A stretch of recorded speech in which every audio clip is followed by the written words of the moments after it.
Goeiemôre almal. Ek het gisteraand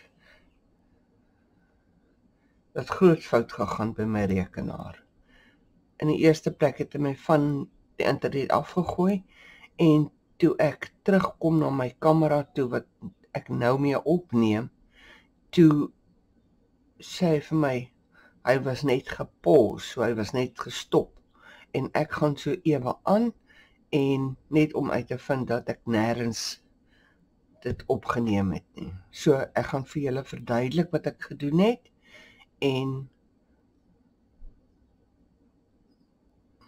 ja, so gaan ons nou die ou jaar afskop. Ag, totsiens sê. Goed. Ons was tot hier waar ek dan nou die magneet vasgesit het. Ek dink dis waar ons geëindig het waar julle my gesien het. En toe het ek weer met my double-sided foam tape net hierdie 4 gelig en dan nou tags gemaak of net vir tags wat kan ingaan. So. Die volgende bladsy is ons bladsy waar ek die transparant toe nou ingesit het eventually en die hoeke hier het ek 'n duim van die gevoude lyn af gemerk en 'n duim van bo af gemerk en hom skuins gesny al twee kante so en dan het ek transparant hier gesit. My transparant was 2,5 duim breed by ek dink dit 6 3/4 as ek dit nie mis het nie. Nee, was 6,5. En dan kan jy dan nou jou tags daar insit, dan kan jy deur sien. Die volgende bladsy was V en W. Hierdie was U.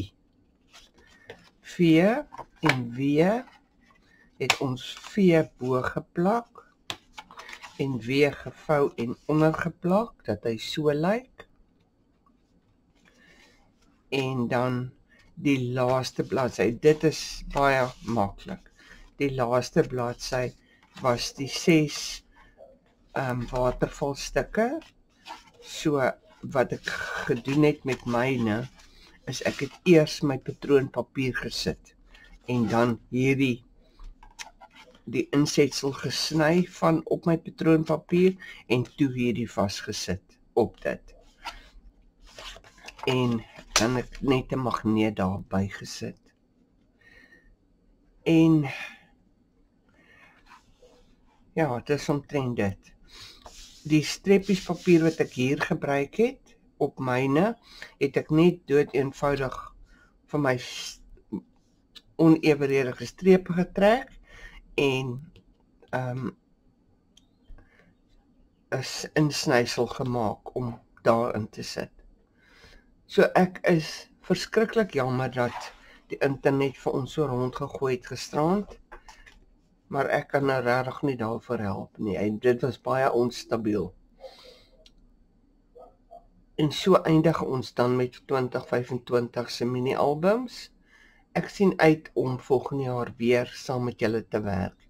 Baie dankie vir elke een van julle se ondersteuning deur die jaar en net alles wat mooi is vir julle vorentoe. Mooi bly tot 'n volgende keer. Bye.